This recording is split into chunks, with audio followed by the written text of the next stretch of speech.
بسم اللہ الرحمن الرحیم، السلام علیکم۔ کانٹمپریری ایتھیزم کی جو تاریخ ہے اور اس کا سوچ کے اندر کس طرح سے ارتقاء ہوا، اور اس وقت جو پوسٹ ماڈرنزم میں ہم جی رہے ہیں، اس وقت جو نظام تعلیم ہے، اس نے کس طرح سے ہماری ذہنی صلاحیتوں کو مفلوج کیا ہوا ہے، اس کی میں تاریخ بتا رہا ہوں۔ اور آج کی جو گفتگو ہوگی اس کا میں ایک دوسرے پہلو سے میں تذکرہ کروں گا۔ ابھی تک میں نے آپ کے سامنے یہ عرض کرنے کی کوشش کی کہ کس طرح سے آرٹیفیشل مذہب ویسٹ میں جو ہوا وہ وجہ بنا سائنس اور ریلیجن کے بیچ میں ایک بہت بڑی خلیج پیدا ہونے کا، اور پھر کس طرح سے انتقام گیری میں جو کانسیپٹ ہم کو فرانسس بیکن نے دیا ہے بعد میں کہ نالج از پاور، اور حقیقت بھی یہ کہ اصل طاقت انسان کے ہاں علم کی طاقت ہوتی ہے، سچائی کی طاقت ہوتی ہے، اور اس کے اگینسٹ میں ایک اور جو نظریہ ہے جو ہم کو مشل فوکو نے دیا تھا کہ پاور از نالج، وہ ویسٹ میں دیکھا تھا کہ کس طرح سے طاقت پھر ایکسپلائٹ کرتی ہے اور چیزوں کی میننگز ڈیسائیڈ کرتی ہے طاقت جس کے ہاتھ میں ہوتی ہے، جس کو میں نے دوسرے لفظوں میں آسان لفظوں میں کہا تھا کہ مائٹ از رائٹ، جسے اردو میں کہتے ہیں جس کی لاٹھی اس کی بھینس۔ پھر وہ انسانوں کے ذہنوں کا استحصال کرتا ہے، سوچوں کا استحصال کرتا ہے، ایموشنز کا استحصال کرتا ہے، اور اس دور سے ہم اس وقت گزر رہے ہیں۔ ایک پہلو اس کا یہ، ایک پہلو اس کا دوسرا ہے کہ ابھی میں بہت پیچھے چلا جاؤں گا، یہاں تک کہ حضرت عیسیٰ علیہ السلام سے تقریباً 700 سال پہلے والی تاریخ سے میں آج کی گفتگو الگ انداز سے شروع کروں گا، اور یہ بتانے کی کوشش کروں گا کہ دراصل مغرب کے ذہن پر ویسٹ کی جو سوچ ہے اس پر کیا اثرات اثر پڑے ہیں اس دور کے۔ جیسے ہم کہتے ہیں کہ جو اس وقت کی جو ماڈرن سویلائزیشن ہے، ویسٹرن جو سویلائزیشن ہے، اس کی بنیاد ہے گریکو رومن جو سویلائزیشن گزری ہے، گریک اینڈ رومن، یونانی اور رومی تہذیب۔ اس کے کیا اصل میں جو اس تہذیب کا جو ورلڈ ویو تھا وہ کیا تھا؟ میں ورلڈ ویو کی بات کر رہا ہوں پچھلی ویڈیو سے، تو وہ دوسرے انداز کا وہ ورلڈ ویو میں کس طرح سے سیم قسم کے اثرات فلسفے اور فلسفے سے پہلے والی سوچ سے اور فلسفے کے بعد والی سوچ سے، یعنی یہ تین دور ہیں، پری فلسافیکل پیریڈ، دین فلسافیکل پیریڈ، اور پھر جو پوسٹ فلسافیکل پیریڈ ہے وہ سائنٹیفک پیریڈ ہے۔ یہ اثرات کس طرح سے پھر بعد میں آج کل آپ کو میٹیریلسٹک جو انٹرپریٹیشن ہے، جس کا انتہا میں نے بعد میں بتایا آپ کو ہیومنزم اور انڈیویجولزم، یہ باتیں میں ابھی تک کر چکا ہوں۔ تو یہ اثرات آج کل آپ لٹریچر میں، سوشیولوجی میں، اینتھروپولوجی میں، اکانومی میں، یہاں تک کہ پیور سائنس، فزکس لے لیجئے، اس کے جو کنکلوژنز ڈرا کیے جا رہے ہیں وہ سارے کے سارے فیک نالج ہے، لیکن اس کے پیچھے کیا ہے؟ پاور نے اس کو نالج بنا کر ہمارے سامنے رکھ دیا ہے۔ نتیجہ اس انڈیویجولزم کا، اس خود پرستی کا کیا نکلا؟ یہ ہے دنیا، یہ ہے سبق۔ اس کو جب مستقبل کا مورخ لکھے گا، اسے دور جاہلیت اور تاریک دور اور darkest phase of human history نہ لکھے تو اب یہ بھی بتائیے آپ کیا لکھے گا؟ تو عرض یہ کیا جا رہا ہے کہ پچھلے 600 سال سے یورپ کا، ویسٹ کا جو ذہن ہے وہ اسی طرح سے مسخ ہو چکا ہے، اور بدقسمتی سے تقریباً 150-200 سال سے ایسٹ کا ذہن بھی اسی نظام کے تحت مسخ ہوتا جا رہا ہے۔ اس کی میں اب پوری تاریخ بتانے سے پہلے ایک بات اور یہ بتا دوں گا کہ ایک بنیادی وجہ اس کی یہ ہے، ہماری سوچوں کے بیچ میں فرق ہے۔ جو مشرق ہے، مشرق میں جو سوچ مذہب سے بنتی ہے، اور جو ویسٹ بعد میں اس سے بہت دور چلا گیا، بنیادی ایک وجہ یہ ہے۔ دیکھیں، مذہبوں کی تاریخ کو آپ دیکھیں، اور جن لوگوں کے سوچ کا ریفرنس پوائنٹ مذہب ہوتا ہے، خاص کر میں ابھی اس وقت مسلمانوں کی بات کروں گا کیونکہ وہاں پر یہ بات زیادہ روشن ہے کہ مسلمانوں کے پاس ٹیکسٹ بھی ہے اور کانٹیکسٹ بھی ہے۔ ٹیکسٹ اور کانٹیکسٹ دونوں چیزیں بہت ضروری ہوتی ہیں روایات کے محفوظ ہونے میں اور آگے بڑھنے میں، اور حقائق کا من و ان جو ان کی ترسیل ہوتی ہے، ان کی کمیونیکیشن ہوتی ہے، اس کے لیے ٹیکسٹ اور کانٹیکسٹ دونوں کا ہونا بہت ضروری ہوتا ہے۔ مثال کے طور پر میں آپ سے عرض کروں گا، ٹیکسٹ مثال کے طور پر ہمارے پاس قرآن ہے، اس کے کانٹیکسٹ میں خود رسول اکرم صلی اللہ علیہ وسلم کی تشریحات ہیں، حدیث ہے، سنت ہے۔ آپ حدیث اور سنت سے قرآن کو نکال نہیں سکتے، باہر نکال کر ٹیکسٹ کو سامنے رکھ کر آپ پوری کی پوری اسلامی روایت کو ثابت نہیں کریں گے، نہ اس کی تفہیم کر سکتے ہیں، نہ اس کی تشریح کر سکتے ہیں، اور نہ کامل ترسیل کر سکتے ہیں، کمیونیکیٹ اس کو کر سکتے ہیں۔ کیوں؟ کیونکہ آپ کے سامنے صرف ٹیکسٹ کافی نہیں ہے، کانٹیکسٹ کافی ہے۔ اللہ نے چاہا تو ایک گفتگو پوری اس پر میں کروں گا کہ پھر جو ہمارے اندر ماڈرنسٹ پیدا ہو گئے ان کی کیا پرابلم ہوئی، وہ کس طرح سے ویسٹرن صرف ٹیکسچول جو اسٹڈی ہے اس سے وہ کیسے متاثر ہوئے۔ چونکہ یورپ کے پاس کانٹیکسٹ ان کی روایات میں نہیں ہے، صرف ٹیکسٹ ہے، اس لیے اس کی وجہ سے آپ دیکھ رہے ہیں خود مذہب کی بھی جو درگت بنی اور اس کی جو ریفارمیشن ہوئی وہ کس انداز سے ہوئی، یہاں تک کہ اس وقت ویسٹ کے اندر ایک بہت بڑی بحث چل رہی ہے about historicity of Jesus peace be upon. کیا حضرت عیسیٰ علیہ السلام کے حیثیت کی کوئی شخصیت بھی دنیا میں موجود تھی؟ یہ وجہ یہ ہے کہ ٹیکسٹ اور کانٹیکسٹ کا جو مسئلہ ہے، یورپ کے پاس صرف ٹیکسٹ ہے، کانٹیکسٹ بالکل نہیں ہے، روایات نہیں ہے، اور ہمارے پاس یہ دونوں چیزیں ہیں۔ اس وقت یہ بات میں فی الحال یہاں چھوڑ دوں گا بیکاز یہ چاہتی ہے کہ اس کو الیبوریٹ کیا جائے، اس کی پوری تفصیل بیان کی جائے، اس لیے میں یہ الگ موضوع پر بیان کروں گا۔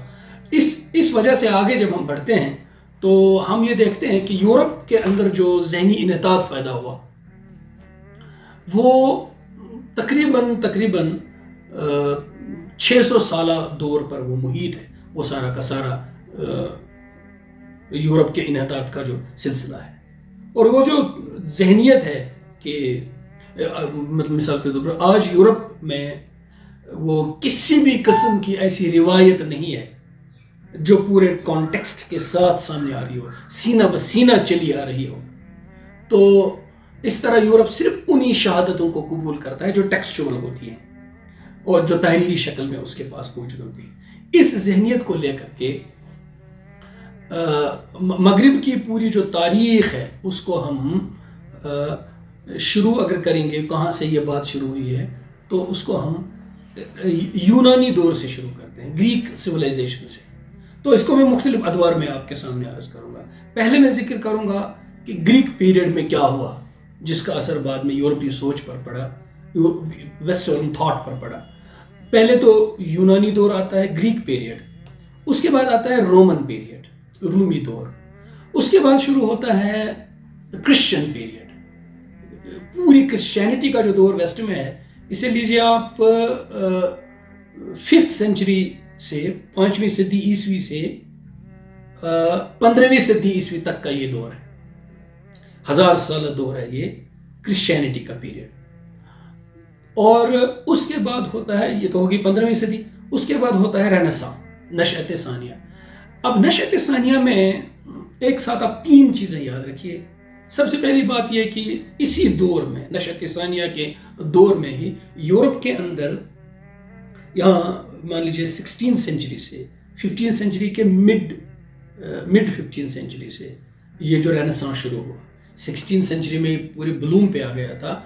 ایک تو ہوا خود کرسچینٹی کے اندر، یعنی 1000 سال کے تقریباً بعد خود کرسچینٹی کے اندر ریفارمیشن کی جو مومنٹ ہے وہ چلی، جس کو ہم پروٹیسٹنٹزم بولتے ہیں، مارٹن لوتھر کنگ جونیئر کی طرف سے جو ہوا۔ خود مذہب کے اندر وہ جو ہے تعبیر ناؤ اور تشریح ناؤ اور مذہب کی اصلاح، تحریک اصلاح ہم کہہ سکتے ہیں، ریفارمیشن مومنٹ وہ ہوئی۔ اسی کے ساتھ یہ وہ دور ہے، مثال جو مڈ 16 سینچری کا دور ہے، یہ وہ پیریڈ ہے جب ترکوں کا قسطنطنیہ پر قبضہ ہوا، الیگزینڈریا پر۔ تو یہ ہے وہ نشأت ثانیہ کا دور۔ اس کے بعد جو دور آتا ہے وہ 17 سینچری سے آگے کا 18 سینچری تک، یا تو آپ اس کو مڈ 18 سینچری تک لے جائیے یا just towards the termination of 18 century. یہ دور ہے ریشنلزم کا، عقلیت پرستی کا دور، سب کچھ اب عقل کی روشنی سے ہی دیکھا گیا۔ اس کے بعد ہوتی ہے 19 سینچری شروع۔ اصل پیچیدگیاں یہاں سے شروع ہو جاتی ہیں 19th سینچری سے. تو 19th سینچری کی بگننگ کو بعض لوگ کہتے ہیں، جیسے اس سے پہلے میں نے کہا تھا کہ 18th سینچری تو رینیسانس کے بعد انلائٹنمنٹ کا ایج ہے، تو روشن خیالی کا دور، یہاں سے مذہب سے بیزاری شروع ہو گئی تھی. تو 19ویں صدی کو کچھ لوگ کہتے ہیں یہ انڈسٹریل ریولوشن کا پیریڈ ہے، اور کچھ کہتے ہیں کہ یہ سائنٹیفک ریولوشن کا پیریڈ ہے. ایک ہی بات ہے، سائنٹیفک ریولوشن سے ہی انڈسٹریل ریولوشن ہوا، صنعتی انقلاب ہوا. اور یہ دور ہے 19ویں صدی کا دور جو پوری براڈ ڈے لائٹ میں مذہب، دین، اخلاق اور دینیات کے بارے میں شکوک و شبہات کا دور ہے، اور مذہب سے بیزاری کا دور ہے 19ویں صدی. پھر ہم جو ماڈرن پیریڈ ہے، ماڈرن ایج، یہ 20th سینچری سے شروع ہو جاتی ہے. اور یہ اس کا اصل میں جو شروعات ہوتی ہے وہ ہوتی ہے جب ورلڈ وار فرسٹ ہوا. پہلی جنگ عظیم ہوئی 1914 میں، اور 2-4 سال یہ چلی، اور 1919 میں تقریباً یہ جنگ ختم ہو گئی 1819 میں. تو بس 1919-1920 سے آپ ماڈرن پیریڈ کو شروع کیجئے. تو یہ جو دور ہے، یہ دور اصل میں اب 20ویں صدی کا دور مذہب پر حملوں کا زمانہ ہے. ہر طرف سے مذہب اور مذہبی جو اقدار ہیں ان پر جو حملے ہوئے وہ اس 20ویں صدی میں ہوئے. اور اس کے بعد ایک اور ستم زدی بھی ہوئی. اس کا تذکرہ میں نے پہلی ویڈیو میں کیا تھا. خدا کا انکار ہوا، مذہب کا انکار ہوا، لیکن بدقسمتی یہ ہوئی، اس وقت میں نے آپ سے یہ عرض کیا تھا کہ اب فرضی خدا اور فرضی مذاہب کا دور شروع ہوا. ایک انسان تو رہ نہیں سکتا ہے نا ویلیو کے بغیر. یہ بات شاید کہیں میں نے کی تھی. یہ دو چیزیں ہیں، دو نظریے ہیں. ایک ہے جس کو ہم بولتے ہیں نیہلزم، کہ کوئی معنی ہی نہیں ہے زندگی کے. لیکن اب معنی دے گا کون؟ اس کے بے معنی تو ہے نہیں آدمی. اس کے لیے جب انڈیویجولزم آیا اور اس نے ہیومنزم آیا، اس نے اس کے معنی دینے شروع کیے کہ جو آدمی خود معنی دیتا ہے اپنی کیفیات کی وجہ سے، زندگی کو جس زاویے سے دیکھتا ہے اسی طریقے کے معنی اس کے متعین کرتا ہے. اس کا نام پڑا ایگزسٹنشیلزم. یہ بھی آئی ایک علم کی بہار، یہ بھی ہم نے دیکھی. ایک علم کی بہار نیہلزم دیکھی. یہ تو بہاریں ہی بہاریں ہیں جدید علم کی، جسے ہم آج علم کہتے ہیں. آپ کو میں پھر یاد دلا دوں، میں نے شروع میں کہا تھا کہ یہ 3 چیزوں سے اس وقت ہم ان کے اثر میں ہیں. طاقت، اور طاقت ہوتی ہے سیاسی، اور اقتصاد، دولت، دھن، اس کے ہم زیر سایہ ہیں. اور جعلی علوم، جو علم نہیں لیکن اسے علم کا نام دیا گیا ہے، اور علم کے نام سے اس کو پاور از نالج، اسی نظریہ حیات کے ذریعے سے آگے بڑھایا جا رہا ہے. جو سب سے بڑی ستم زدی تھی اس 20th سینچری میں ہوئی، یا اس وقت کے ماڈرن دور میں بعد میں ہوئی، جب خدا کو نکال دیا گیا تو ایک فرضی خدا کو سامنے رکھا گیا. وہ خدا خود انسان تھا، یا ایک تصوراتی کوئی طاقت تھی جس کو خدا کا نام دیا گیا.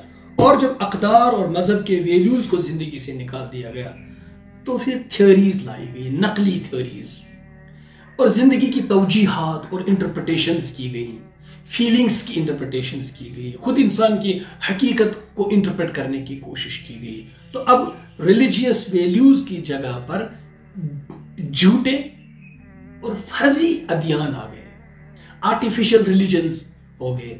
یہ کیا ہے اصل میں؟ اور جو میں ابھی عرض کر رہا ہوں آپ سے کہ مختلف قسم کی تھیوریز آئیں، مختلف قسم کے نظریات اب بھی پڑھائے جا رہے ہیں. وہ کیا ہے اصل میں؟ وہ جھوٹے دین ہیں.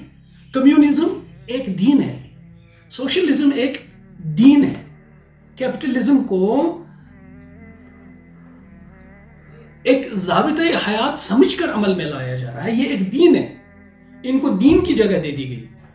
اور جو نظریات ہیں وہ نظریات حیات ہیں، اصل میں ان کو ایک دین کی حیثیت سے پیش کیا گیا. تو 20ویں صدی میں اصل خدا کی جگہ نقلی خدا، اور اصل دین اور دینی نظریات کی جگہ پر جھوٹے ادیان کو انسان کے سامنے علم کے نام پر رکھا گیا.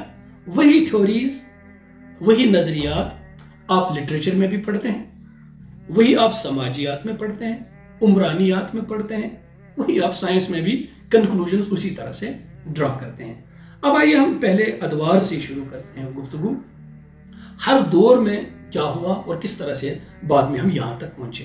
سب سے پہلے ہم لیتے ہیں یونانی دور کو، گریک سویلائزیشن کو، گریک پیریڈ کو. ہمارے پاس یہ کوئی ذریعہ نہیں ہے یہ جاننے کا کہ قدیم یونانیوں کا دین کیا تھا، اس کے بارے میں ہمارے پاس کوئی معلومات اس وقت نہیں ہے. البتہ اتنا ہم ضرور جانتے ہیں کہ حضرت عیسیٰ علیہ السلام سے تقریباً 200 سال پہلے کی جو میں بات کروں گا، 200 سال کے اندر والی بات، کیونکہ حضرت عیسیٰ علیہ السلام سے 500 سال کے بعد میں ایک نئے دور کی بات کروں گا جو یونانی دور کے اندر ہی سب ہیڈنگ میں آئے گا. حضرت عیسیٰ علیہ السلام سے 500 سال پہلے والی جو بات ہے اس میں یہ کہا جاتا ہے کہ یونان میں لوگوں کا ایک طبقہ رہا کرتا تھا جن کا یہ دعویٰ تھا کہ وہ کچھ باطنی علوم کو جانتے ہیں. مجھے نہیں لگتا کہ ان کو آج کل کی ٹرمینالوجی میں متصوفین کہنا چاہیے. آج کل اس طرح سے بھی آدمی سوچ سکتے ہیں، لیکن اس سے کچھ غلط فہمیاں پیدا ہو سکتی ہیں. یہ کچھ ایسے لوگ تھے زاہدانہ ایسیٹک قسم کے لوگ جو یہ کہا کرتے تھے کہ ہمیں معرفت ہے اور ہم باطنی علوم کو جانتے ہیں، اور ان کے حلقے میں داخل ہونا ہر کسی کے بس کی بات بھی نہیں ہوتی تھی. کہا یہ جاتا ہے کہ جو مشہور میتھمیٹیشین گزرے ہیں، فیثاغورس، پائتھاگورس، ٹریگنومیٹری وغیرہ، جن کی آج کل بچے جانتے ہیں سب، تو کہتے ہیں کہ ان کو ان باطنی علوم کے بارے میں معلومات تھیں، وہ یہ جانتے تھے. لیکن ابھی یہ دور گریک فلسفی کا دور نہیں ہے. آپ جانتے ہیں کہ فلسفی دو لفظ ہیں، فیلو صافی، اور جس کے معنی ہیں love of wisdom. Philo means love and sophy means wisdom. تو کہا جاتا ہے کہ اس دور کے جو یہ باطنی علوم اور معرفت کا دعویٰ رکھنے والے لوگ تھے، یہ خود حکیم نہیں ہوتے تھے، یہ خود فلسفی نہیں ہوتے تھے، البتہ فلسفے کی طرف ان کی محبت ہوتی تھی. یہ طالب تھے، اس کی فلسفے کے طالب تھے، اس لیے نام پڑا اس کا فلسفی. تو گویا وہ خود فلسفے کا دور نہیں تھا. اور اس وقت یونان میں فلسفے کو اونچا مقام بھی اتنا نہیں تھا. وہ بعد میں پلیٹو کے دور میں ہوا. یہ تین لوگ آپ یاد رکھیے، سوکریٹس، پھر پلیٹو اور پھر ایرسٹاٹل. یہ تین اہم گریک جو فلسفی ہیں اس کے اساتین یہ تین اہم لوگ ہیں. اس پہ پھر ایک اور سب ڈویژن ہو جاتا ہے، میں وہ بھی انشاءاللہ عرض کر دوں گا. تو اصل میں جو یونانی تہذیب کا جو دور شروع ہو جاتا ہے وہ ہو جاتا ہے شروع 5ویں صدی قبل مسیح سے، حضرت عیسیٰ علیہ السلام سے 500 سال پہلے میں آتے ہیں آپ کو سقراط، سوکریٹس، اور پھر سقراط کا شاگرد ہے افلاطون، پلیٹو. ایک صدی کے بعد تقریباً اندر پلیٹو کا شاگرد آتا ہے ایرسٹاٹل. یہ ہے اصل میں ویسٹ کے نزدیک یونان کا گولڈن پیریڈ. گریک پیریڈ کا گولڈن جو فیز ہے وہ یہ ہے، سوکریٹس کا، پلیٹو کا، ایرسٹاٹل کا. لیکن حقیقی طور پر اگر اس کو ہم دیکھیں گے، یہی اصل میں یونان کا کہ زوال کا دور بھی چل رہا تھا. کیوں؟ اس کی وجہ یہ ہے کہ ان فلسفیوں کے دور میں جس معرفت کا دعویٰ یونان کرتا تھا اس سے پہلے، وہ معرفت اس دور میں ختم ہو گئی. یعنی جو اسینس ہے، اسینس اہم ہے ایگزسٹنس سے زیادہ. میں اس کا ابھی اگر اس ویڈیو میں موقع آیا، ٹائم مجھے ملا، تو ابھی ذکر کروں گا کہ جو 2 سکول بعد میں ہمیں بنے، جن کو اردو میں اشراقی فلسفہ اور مشائی فلسفہ کہتے ہیں. ان کو انگریزی میں آج کل کس طرح سے جانتے ہیں وہ بھی میں عرض کروں گا. تو اس وقت یہ پتہ چلے گا کہ یہ جو پیریپیٹیٹک فلسفی ہے، ایرسٹاٹلین فلسفی، پلیٹو، ایرسٹاٹل وغیرہ، یورپ اسے اپنے لیے گولڈن پیریڈ کہتا ہے جہاں سے وہ اپنی میننگ لیتا ہے.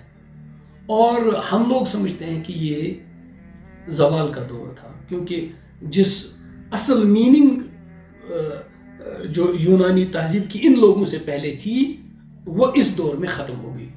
تو یعنی جو یونانیوں کے ہاں جو باطنی علوم تھے، جس کو میں نے ابھی کہا آپ سے کہ ایسنس زیادہ اہم ہے ایگزسٹنس سے ان کے نزدیک.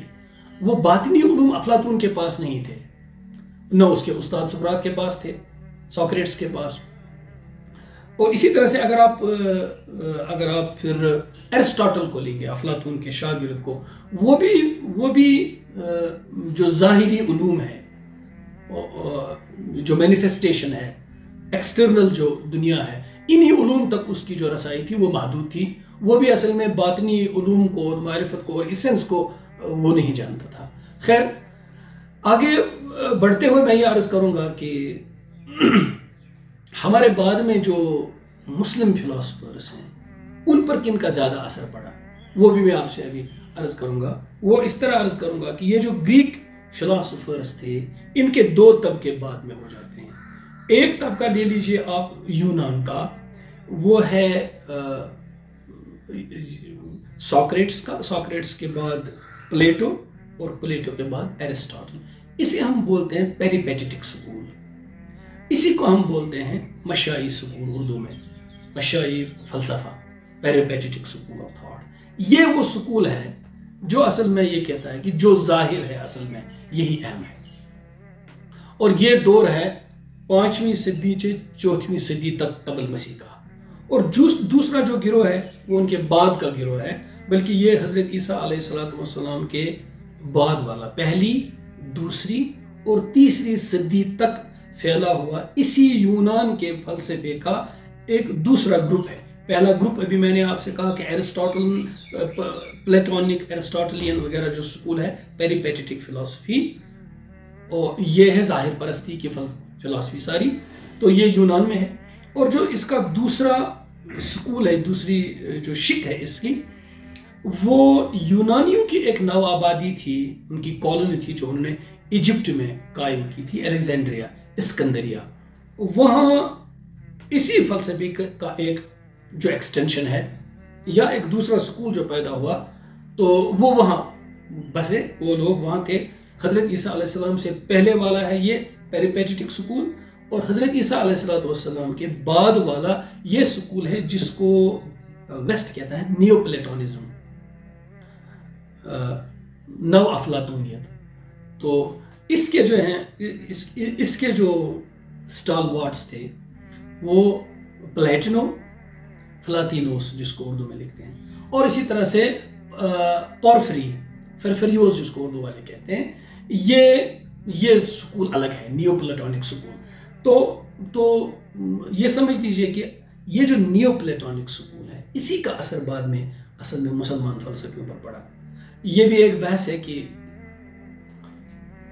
کیا مسلمانوں نے پلیٹو اور ایرسٹاٹل کو صحیح سمجھا تھا، انہوں نے اسی کو پڑھا تھا؟ ویسٹ نہیں مانتا ہے. خیر، اس کا جواب اگر آپ ہمارے پرینلسٹ فلاسفر ہیں رینے گوئنو، انہوں نے بڑا اچھا جواب دیا ہے اس کا.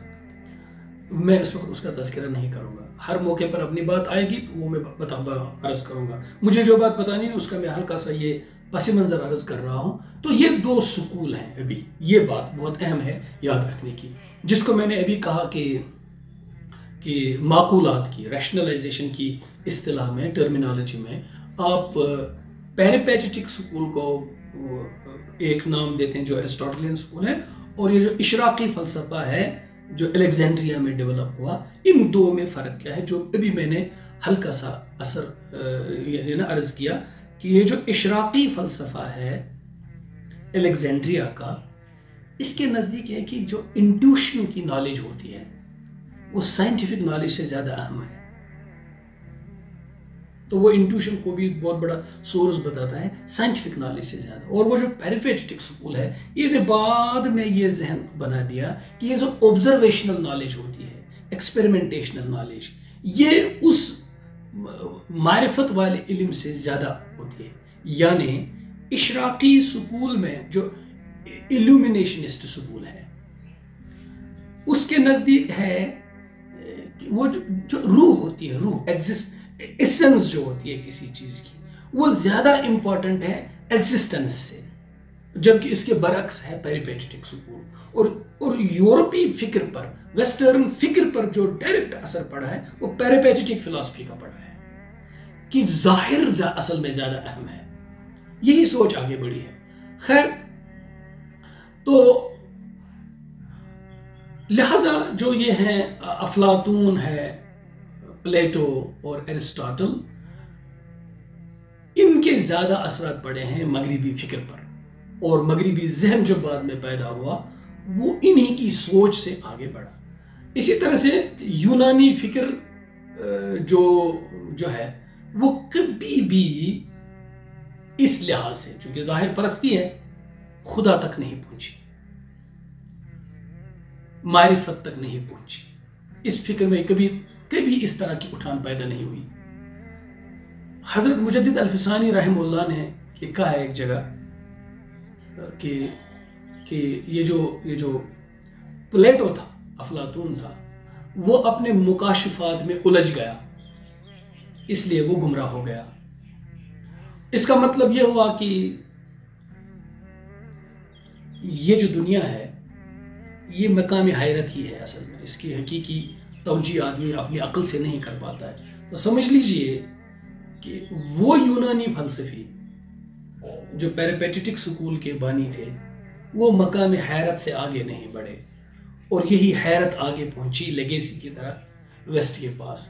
اور یورپ میں یعنی حقیقی طور پر صحیح معنی میں وہ فلسفہ میٹافزکس تھا ہی نہیں، وہ اسی وجود کے دائرے میں ہی پھنس گیا تھا جو ہم سمجھتے ہیں حضرت مجدد الفسانی رحمہ اللہ کے قول سے، کہ وہ وجود کی ہی اس گتھیوں میں الجھ گئے، اور وراء الورا ما بعد الطبیعات کی طرف وہ چلے گئے ہی نہیں، یعنی اس کی تھا ان کو معلوم ہی نہیں ہوئی. اور یورپ میں جتنی بھی گمراہیاں پیدا ہوئی بعد میں، ان کی اصل وجہ یہی ہے اور جڑ ان کی یہی ہے. یا دوسرے معنی میں سمجھ لیجئے، اگر آپ مکتوبات بھی پڑھیں گے اور حضرت مجدد الفسانی رحمہ اللہ کی بہت ساری جو تصنیفات ان کی آپ پڑھیں گے، تو اس کا مطلب یہ ہوا کہ وہ دوسری جو افلاطون پر جو نقد کرتے ہیں، وہ فرماتے ہیں کہ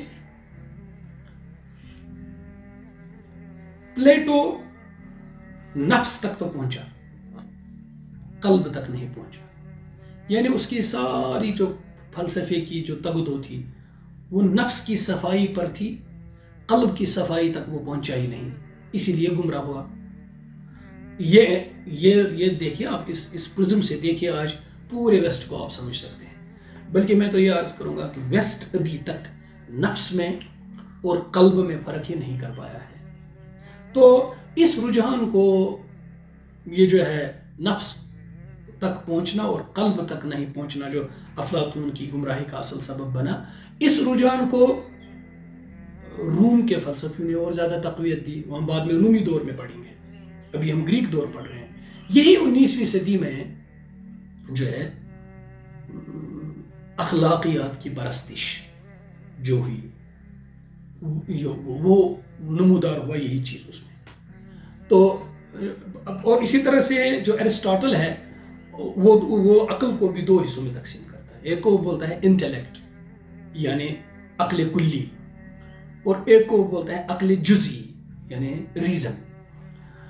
تو خیر ایرسٹاٹل کو تو اس کا اندازہ تھا کہ انٹیلیکٹ ایک چیز ہے اور ریزن ایک چیز ہے، لیکن اس نے کیا تھا ان دونوں کو مکس اپ، گڈ مڈ کیا تھا. ان دونوں کو دو چیزیں الگ تھیں لیکن ان کی پوری تفریق نہیں ہوتی تھی اور ایک ڈیمارکیشن ان کی نہیں ہوتی تھی، یعنی اس کے کمپارٹمنٹس الگ الگ بن نہیں پاتے تھے اس کی سوچ میں. 16 سینچری سے ان دو میں فرق کرنا آگے، 16 سینچری سے آگے ویسٹ کو یہ تمیز بالکل ختم ہو گئی.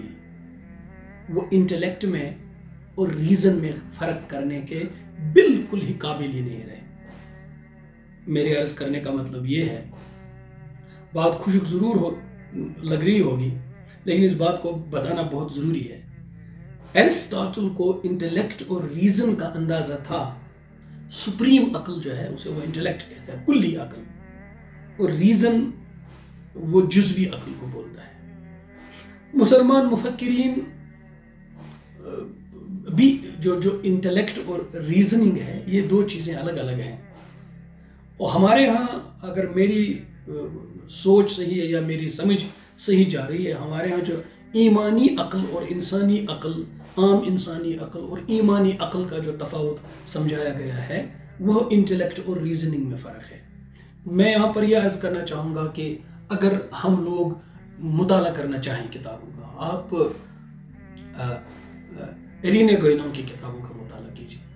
ان کی اپنی پیرینلسٹ فلاسفی اپنی جگہ پر ہے، لیکن وہ ان کی کتابیں بہت مدد دیں گی ان کو آپ کے اس بارے میں. اور اگر آپ بہت لینگویج کا پرابلم الگ چھوڑ کر، میں جس نتیجے پر پہنچا ہوں کتابیں پڑھتے پڑھتے، میں یہ سمجھتا ہوں کہ یہ جس طرح کی میں باتیں ابھی بھی آپ کے ساتھ کر رہا ہوں، اس کا قابل میں بنا ہوں مولانا اشرف علی تھانوی رحمہ اللہ کی کتابوں سے. وہ جس طرح سے اس مسئلے پر گفتگو کرتے ہیں، میرے خیال میں اس کے بعد آپ کو کہیں جانے کی ضرورت ہی نہیں ہے. بہت زبردست قسم کی وہ کتابیں ہیں. اور وہ جو ہے آج جس کا اردو ترجمہ ہے علم کلام جدید کے نام سے ہو رہا ہے، تو الانتباہات المفیدہ، اگر آپ پڑھ لیں اس کو، اور اس کا آج کل سلیس اردو میں وہ چھپ بھی جاتی ہے، اس کی تسہیل ہو رہی ہے، اس کو آسان اردو میں لایا جا رہا ہے. اگر آپ ان کتابوں کو پڑھیں گے، انگریزی کا ترجمہ اس کا جسٹس تقی عثمانی نے کیا ہے اسلام اینڈ ماڈرنزم کے نام پر. اس کتاب کو اگر آپ پڑھ لیں گے، یہ جو ساری باتیں میں عرض کر رہا ہوں یہ آپ ان کو اس کے اندر دیکھیں گے. اسی طرح سے آپ حسن عسکری مرحوم کی جدیدیت کو پڑھیے، آپ دیکھیں گے آپ کو اس سے بہت بہت فائدہ ملے گا. بلکہ بہت سارا مواد میں نے اس کتاب سے اخذ کیا ہے، پڑھا ہے اور سمجھنے کی کوشش کی ہے. تو اس طرح سے انٹلیکٹ میں اور ریزن میں فرق کرنا 16 سینچری کے بعد رینیساں، انلائٹنمنٹ، ریشنلزم، اس کے بعد 19ویں صدی مذہب سے بیزاری، اس کے بعد 20ویں صدی بالکل نئے جعلی مذہبوں کا اور نئے خدا کا وجود، لوگوں کے مختلف انداز سے وہ چیزیں سامنے آ گئی. یہ وجہ بنی کہ یورپ بالکل قاصر رہا وہ انٹلیکٹ میں اور ریزن میں فرق کرے. اس وقت ہر طرح ریزن چل رہا ہے، انٹلیکٹ وہ سمجھ ہی نہیں پاتے ہیں. اسی طرح سے ایرسٹاٹل نے اس بات پر بھی بہت زور دیا ہے کہ یہ جو انسان کا ذہن ہے یہ تصویروں کی مدد سے سوچتا ہے. یعنی اس کے ہاں فکر اور تخیل، امیجنیشن اور تھاٹ ایک ہی چیز ہے. انسان تصویروں کی مدد سے سوچتا ہے، جو سامنے چیز آئے اسی طرح سے اس کی سوچ آگے بڑھتی ہے.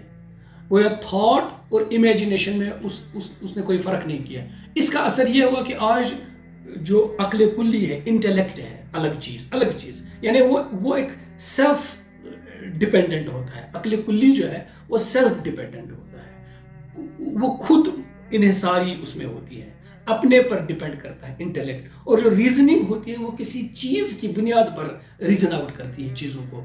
تو یہ اس نے جب فکر اور تخیل کو ایک کر دیا، اس کا اثر یہ ہوا کہ آج ویسٹ انٹلیکٹ کے معنی سمجھتا ہی نہیں ہے اور مجرد تھاٹ کو ویسٹ بالکل حقارت کی نظر سے دیکھتا ہے. اسی طرح سے ایک بات اور سمجھ لیجیے، ایرسٹاٹل پر ویسٹ کے لوگ ایک الزام لگاتے ہیں. وہ کہتے ہیں کہ وہ پیور عقل پر اعتماد کرتا تھا اور وہ تجربہ استعمال نہیں کرتا تھا. مگر حقیقی طور پر یہ رینے گوئنو بھی بتاتے ہیں کہ نہیں، ایرسٹاٹل آبزرویشن اور ایکسپیریمنٹیشن کو فیصلہ کن سمجھتا تھا. یورپ نے اس کو اس معاملے میں سمجھا نہیں ہے، اور یہ جو الزام ویسٹ کے لوگ اس پر لگاتے ہیں یہ صحیح نہیں ہے. اسی طرح سے جو یونانی فلاسفرز تھے، گریک فلاسفرز، ان کے پورے فلسفے کا جو توجہ تھی وہ سوسائٹی کی طرف تھی، انسانی معاشرے کی طرف تھی. انسان آیا کہاں سے اور انسان کو جانا کہاں ہے، بگننگ اور اینڈ کے بارے میں ان کا فلسفہ کچھ نہیں کہتا تھا. اس پر ان کی سوچ نہیں تھی. ان کی سوچ تھی انسانی معاشرے پر. اس کو انہوں نے مرکز بنایا تھا. یعنی یعنی دنیاویت، دنیا، سب کچھ دنیا ہے. تو اس طرح گریک فلاسفی میں دنیائیت پوری طرح سے جڑ پکڑ چکی تھی. دنیائیت ہی تو مادیت ہے. انسان آیا کہاں سے، انسان کو جانا کہاں ہے، یہ مبدا اور معاد، ابتدا اور انتہا، اس کے بارے میں یونانی فلسفے کو بھی توجہ نہیں تھی. اور آج مغربی فلسفہ جو گریکو رومن فلسفی کا اب آپ کے سامنے بچہ ہے، ثمر ہے، اس میں بھی یہی دنیاویت ہے. اور اسی طرح سے یونانی جو لوگ تھے وہ ہر مسئلے کو انسانی نقطہ نظر سے دیکھنے کے عادی تھے، جو بعد میں ہیومنزم کی بنیاد. انسان کس نظر سے کسی چیز کو دیکھتا ہے. چنانچہ جب 15th اور 16th سینچری میں ویسٹ نے گریک فلسفی پر بہت زیادہ زور دینا شروع کیا تو اسی نظریے کا نام ہیومنزم پڑا. ہیومنزم کیا ہے اصل میں؟ ہیومنزم کا ایک پہلو جو میں نے ابھی تک عرض کیا، ہیومنزم کا دوسرا پہلو یہ ہے کہ بیک ٹو گریک فلسفی. کیوں؟ کیونکہ وہاں انسانی نقطہ نظر سے چیزوں کو دیکھنے کی طرف رجحان ہے. اسی کو سینٹرل پوزیشن حاصل ہے، اہمیت انسان کے نظریے کو حاصل ہے. اس طرح سے ہیومنزم اور گریک فلسفی کی وہ توجہ ایک ہی چیزیں ہیں. اسی طرح ایک اور چیز سمجھ لیجئے، یونانی جو گریک فلاسفرز تھے یا پوئٹس تھے، شاعر تھے، ان سب کو تقدیر یا جبر سے، قدر سے، تقدیر، کیا انسان بالکل آزاد ہے، کچھ بھی کر سکتا ہے، یا انسان مجبور محض ہے کہ ایک تقدیری مسئلہ ہے، انسان کے پاس کچھ بھی نہیں ہے. ان فلسفیوں کو اور شاعروں کو اس بحث کے ساتھ دلچسپی تھی گریک فلسفی میں. بلکہ آپ دیکھیں گے کہ یونانی لٹریچر جو ہے اس میں یہ باتیں بہت زیادہ بتائی گئی ہیں. لیکن چونکہ یونانی ہر چیز کو، جیسے میں نے ابھی کہا کہ انڈیویجولزم، ہیومنزم یا انسانی نقطہ نظر سے دیکھنے کے عادی تھے، اس لیے وہ یہ ظاہر ہے کہ وہ ہر مسئلے کی تہ تک نہیں پہنچ پائے. وہ ظاہر کو ہی دیکھ سکتے تھے. یہ جو جبر اور قدر کا مسئلہ ہے، تقدیر کا مسئلہ ہے، انسان کے اختیار کا مسئلہ ہے یا مجبور ہونے کا مسئلہ ہے، اس کی پوری تہ تک وہ نہیں پہنچ پائے. وجہ یہ تھی کہ وہ انسان کی ظاہری نقطہ نظر سے ہی چیزوں کو سمجھنے کے وہ عادی تھے. ایک اور نقطہ جو ابھی میں عرض کروں گا یونانی فلسفیوں کے بارے میں، یونانی فلسفی جو ہیں وہ روح کی حقیقت سے واقف نہیں تھے. ان کے روح کا تصور کلیئر نہیں ہے. اس لیے وہ روح، اور جس طرح سے ابھی میں نے آپ کو کہا کہ نفس اور قلب میں تفریق نہ ہو سکی، اسی طرح سے وہ روح اور نفس میں تفریق نہ کر سکے. اگر آپ دیکھیں گے اسلامی روایت میں روح الگ چیز ہے، نفس الگ چیز ہے، قلب الگ چیز ہے. یونانی پوری فلسفی میں روح اور نفس میں جو تفریق ہے وہ امتیاز ہی نہیں ہے. وہاں وہ ملا دیتے ہیں ان دونوں چیزوں کو. یہی ویسٹ کا بھی اس وقت جو ہے جو ان کا نقطۂ امتیاز ہے، یہی ہے، وہ اس میں فرق نہیں کر پاتے ہیں. اسی کا یہ نتیجہ ہے کہ 16th سینچری کے بعد جس طرح سے مغرب انٹلیکٹ اور ریزننگ میں فرق کرنے کا بالکل قابل نہیں رہا، اسی طرح سے یہ ویسٹ بھول ہی گیا کہ روح ایک الگ چیز ہے اور نفس ایک الگ چیز ہے. یہاں تک کہ مغربی لوگ عقل اور روح کے بارے میں فرق کو سمجھ ہی نہیں پاتے ہیں.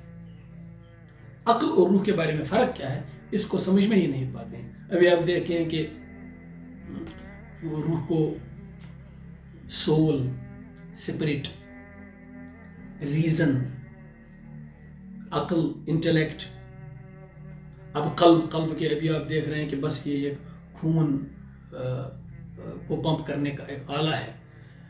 یہ جو اصطلاحات ہیں اصل میں ہمارے یہاں عقل ہے، روح ہے، نفس ہے، اور وہاں مغرب میں سپرٹ ہے، سول ہے، ان اصطلاحات کو جب تک نہ ہم سمجھیں گے مغرب چیزوں کو کس طرح سے سوچتا ہے، ویسٹ مذہب کو کس طرح سے دیکھتا ہے، کس اینک سے دیکھتا ہے، اور جب ہم ویسٹ کے سامنے مذہب کے دلائل اور مذہب کے اقدار سامنے رکھتے ہیں اور ڈیبیٹ کرتے ہیں تو وہ محاکمہ کس بنیاد پر کرتا ہے. اس گفتگو کو ابھی میں آگے بڑھاؤں گا دوسری ویڈیو میں، لیکن ایک بات یہاں کروں گا، جب میں اپنے ڈیبیٹرز کو بھی دیکھتا ہوں جو ڈیبیٹ کرتے ہیں ایتھیسٹس کے ساتھ، تقریباً ہمارے سارے ڈیبیٹرز اس فرق کو سمجھ نہیں پاتے ہیں یا ان کی توجہ ادھر نہیں جاتی ہے۔ تو جس گراؤنڈ پر ویسٹ کی سوچ اور ویسٹ جس مائنڈ سے چیزوں کو دیکھتا ہے اور جن دلیلوں کو ویسٹ فائنل سمجھتا ہے، جس راڈ کو west final measuring standard rod تصور کرتا ہے، ہمارے ڈیبیٹرز اسی کو فائنل مان کر ایک اپولوجیٹک انداز سے مذہبی چیزوں کو ثابت کرنے کی کوشش کرتے ہیں۔ مثلا مذہب ریزن کی بنیاد پر ہم سے سوالات پوچھتا ہے اور پھر ہم ریشنلائز کرنے کی کوشش کرتے ہیں۔ یہ وجوہات ہیں جو ہمارے ماڈرنسٹس پر بھی پڑے، ہمارے مذہبی روایت کے اندر جو جدیدیت پسند لوگ، ماڈرنسٹ لوگ پیدا ہوئے، جو قرآن کی تشریح کرنے لگے، حدیث کی تشریح کرنے لگے، جن کے اندر سے بعد میں ہم دیکھتے ہیں فیمنسٹ پیدا ہو گئے، ماڈرن جو ہرمینیوٹکس ہمارا لفظی کچھ دوسرا لفظ ہے، اس طرح سے جو مذہب کی ری انٹرپریٹیشن کا، ریفارمیشن کا جو اس وقت نام لیتے ہیں، تو وہ کیوں اس طرح سے متاثر ہوئے؟ انہوں نے کس پیراڈائم میں سوچنے کی کوشش کی اور کس چیز کو انہوں نے سٹینڈرڈ سمجھا چیزوں کو پڑھنے کا؟ اور پھر ہمارا جو جدید تعلیم یافتہ طبقہ ہے وہ ماڈرنسٹ اسکالر سے کیوں متاثر ہوتا ہے؟ کیونکہ ان کی فکر کا جو پورا شاکلہ ہے وہ انہی چیزوں سے بنا ہوا ہے جو گریک فلسفے سے آتے لیگیسی بنا، ورثہ بنا، انہیرٹ کیا ویسٹ کی سوچ نے، اس کو ہم نے نالج سمجھا، اس کو ہم نے کہا بھئی یہ جدید تحقیق ہے، جدید علم کی روشنی میں۔ اب جو آپ انہی چیزوں کی روشنی میں روح کو لیتے ہیں تو آپ روح کیسے آپ سمجھیں گے؟ آپ انکار کر دیں گے۔ مذہب کی جو بنیادیں ہیں جب ہم کو اسی تنگ دائرے میں سوچتے ہیں تو آپ کو قلب میں، روح میں، ضمیر میں، عقل کلی میں، عقل جزوی میں فرق کیسے سمجھ میں آ جائے گا؟ ان چیزوں کو پہلے سمجھنا ہے۔ تو آخری بات یہ کہنے کا مطلب یہ ہے کہ اس وقت جس چیز کو ہم لوگ معیار سمجھتے ہیں، ویسٹ کے جس کو ہم ابھی کہہ رہے ہیں سائنٹیفک میتھڈ ہے، اس کو معیار سمجھ کر پھر اس پر مذہب کو پرکھنے کی کوشش کرتے ہیں، اور پھر جب وہ اس پر اسی بنیاد کو سامنے رکھتے ہوئے انہی اصولوں کے مطابق ہم سے ڈیبیٹ کرتے ہیں، ہم انہی کے اصولوں کے مطابق ان کو مذہب سمجھانے کی کوشش کرتے ہیں یا مذہب کو جسٹیفائی کرنے کی کوشش کرتے ہیں، تو ہم بہت ساری جگہوں پر ناکام ہو جاتے ہیں۔